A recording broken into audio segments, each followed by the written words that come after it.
Hello and welcome back to your daily basketball recap. My name is Levi Jacob, and since there are no games that happened last night, today we're going to go through the Ringer just released, the 2026 NBA Playoffs entrance survey. They polled all of their people, or all of the people that they cared to listen to, for the best questions to start off this NBA playoff season. And I'm going to go through them myself. I'm not even going to review their answers. I'm going to go through them myself and give you my takes on these things. So the first question that the Ringer asks is, what will be the most entertaining first round series? We spoke about this a bit yesterday. As of now, we don't know who's going to make that last 8 seed because the play-in games are still pending. So I'm going to go with just the series that are in front of me, which is Lakers Rockets, Nuggets Timberwolves, Spurs Trailblazers, Cavs Raptors, Knicks Hawks, and Celtics 76ers. My answer, as far as which series is going to be best out of those, would likely be, all my opinions here. I think if Embiid manages to come back, I think Celtics Sixers is going to be a lot of fun. The 2-7 matchup, I think, is going to be a lot of fun. Aside from that, I don't like the Lakers Rockets just because of all the injuries and whatever. That's like not so exciting to me. Cavs Raptors, come on, what are we talking about here? Aside from that, probably a runner up would be split between Nuggets Timberwolves or Knicks Hawks. I could really see it being a fun series for both of those teams in those cases. Question number 2. Which star has the most at stake this postseason? They have in this picture Kevin Durant. I would very much disagree with that. I think, realistically speaking, maybe it's Scotty Barnes. Maybe the Raptors feel like if they really get demolished by the Cavs team, or if he really doesn't perform, maybe they feel like maybe they're not building around the right people and they would really have to switch it up. Maybe Jalen Brunson would be in that conversation as well. Maybe the other person would be De'Aaron Fox. Here's my thinking. Kind of everybody else is in a sweet spot in a very weird way. The Thunder, right? Let's say that they lose. Lou Dort might be the odd man out in that one. Do you know what I'm saying? I feel like it's not many other people. Maybe Kenrich Williams. I don't think so, though. Like, I think Lou Dort is being paid the most and most quote-unquote expendable as far as what the team has, even though I like Lou Dort a lot. The Lakers, there's too many injuries to tell you that you can go either way. And LeBron James he's just old, like he's very good, but he's old. With the Rockets, they don't have any point guards. You can't really blame them for anything, is the truth. The Nuggets, Jokic is probably still considered one of the best 3 players in the world. No one else around him. Maybe Cam Johnson on that team.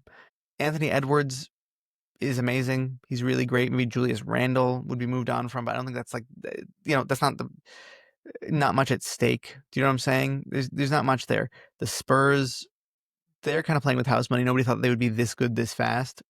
The Trailblazers also playing with house money because this was supposed to be kind of like a lost season before Dame comes back next season. Not that he's going to, change your playoff hopes or whatever, but no, I don't think that anybody thought that they'd be this good, especially Denny.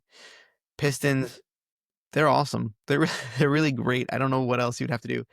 Cavs, they're not going to get much back for James Harden or Donovan Mitchell compared to what those people's values are to the Cavs. So I don't really think anybody there is like, what I'm saying? Like, it kind of keeps going on and on. Maybe like on the Raptors, as I said Scotty Barnes, because like you're not going to get much back for Brandon Ingram either. Well, you get some, but like there's not big moves to be made outside of Scotty Barnes, and he's kind of like the centerpiece for that team.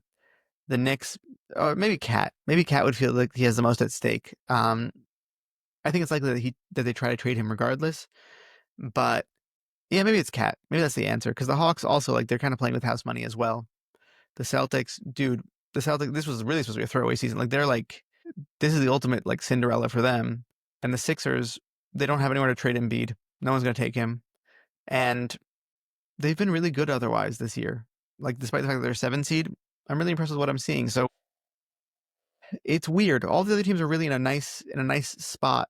There's like maybe 2 teams that have like real pressure on them. Aside from that, like I would have said the Magic if the Magic were still in the playoffs, but they're not. So you got saved, I guess, doing this a day late. Question 3: what's one playoff take that you believe but most would disagree with? It's an excellent take. That's an excellent question. I have two. I am a very, very big fan of what the Celtics have been able to put together this year. I want to see it in the playoffs. I think after the first series, we'll obviously know better. Everyone's kind of penciling them in to be in the finals.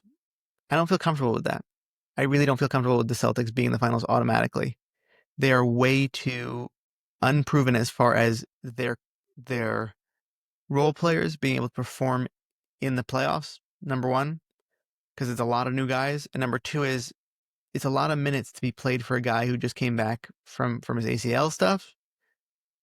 Sorry, from his Achilles stuff.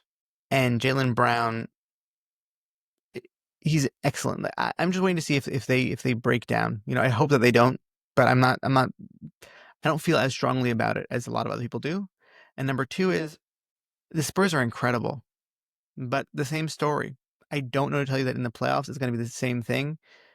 It could be that the Thunder's defense holds up and the Spurs offense does not. And it could be that the Nuggets really are very much better than the Spurs. And I'm looking forward to finding out because it's going to be fun either way. But that's my belief is I think that both of those teams I'm a little bit more weary of than a lot of other people. Number 4, what role player will become a playoff hero this spring?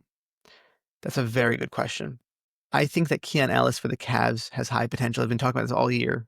As far as I think that Keon Ellis is primed to play a very, very influential role.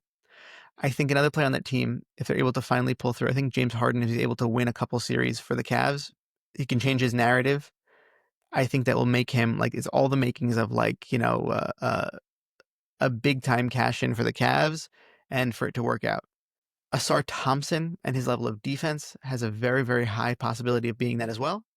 I think Nickeil Alexander-Walker, sneaky, could also be in this discussion. For the Celtics, Neemias Queta, I really like, and I think that he's an excellent, excellent role player who might really, again, also sneaky be in that conversation. The Thunder, and this is the guy that I'm going to pick to take it, AJ Mitchell. AJ Mitchell is going to be the reason why the Thunder win their second championship. His ability to play make and to create for others and to play actually really good defense as well, I think is the separating factor for them. Next, question number 5. What playoff storyline are you most invested in? I think everybody is. I think tale as old as time. Can the defending champions do it back to back? And this case is such an outlier, despite the fact that it doesn't seem that way. The Thunder are historically an excellent team. They can stack up. Last season, they can stack up with any of the top teams that you want to talk about. And, I think time will take us there, right? Once we get a little bit of separation, we'll really realize how special it was last year. The Spurs are also a historically good team on both sides of the ball. The Nuggets also have that possibility of being that way. I happen to love the Pistons. I haven't talked about the Pistons a lot in this video, but I happen to love the Pistons. They are not that level. In the East, maybe the Celtics have all gears are going at once. They have the possibility to be, but there are at least 3 all-time potential teams in this playoffs, and people aren't talking about that enough, as well as the fact that it really could be one of there's a high likelihood of us seeing some of the most historically awesome playoff series ever just this year, and I'm really looking forward to it. So yeah, that would be it if the Thunder can go back to back. Question number 6. What is my finals prediction? That's an excellent question. One that I'm very nervous about, but I am excited. I do think that it's going to be the Thunder versus the Knicks.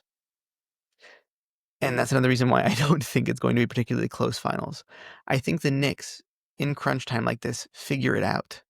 They have so much talent on that team. They should be the number 1 seed. I think the Pistons are incredible. I don't think they're better than the Knicks. But they should be the number 1 seed. I think that they will figure it out in the playoffs. They want to win. We saw it last year in the playoffs for the Knicks. They want to win. When push comes to shove, I think that they do win and they will win. I think they'll make it to the finals this year. I think they have the legs for it, the firepower, the ability. The defense is really important here. I think that their players will lock in. I really do. I think MSG as a home in the playoffs is so big, so big. However, I want to make this point in regards to the Thunder. As a huge Thunder fan, and I know I talk about them a lot on this podcast, and they're also the reigning champions and will likely be back-to-back champions, so get over it. This year will say a lot about the legacy, not of Shea. Shea, I think, in my mind, is cemented as far as what his legacy is, as far as what he's able to do on a basketball court. I really need to see increased production from J-Dub and from Chet to believe that they deserve to have this team recognition of being one of the best teams of all time. Because last playoffs, I understand that Chet was injured throughout most of the year before that, and then he came back in and he was kind of, not on all this stuff. Okay. Playoffs is when you lock in, when the intensity is turned to 10, the defense and the physicality is there. We've seen it already in the play-in games. I need to see how much of a riser they can be in the playoffs. I believe in them. I think they can do it. I think J-Dub proved it a couple times last year. Chet less in the playoffs last year. I need to see it from both of them. It shouldn't be that they disappear into the fabric of the team and they're I need them to be aggressive. I need them to be aggressive on defense and offense.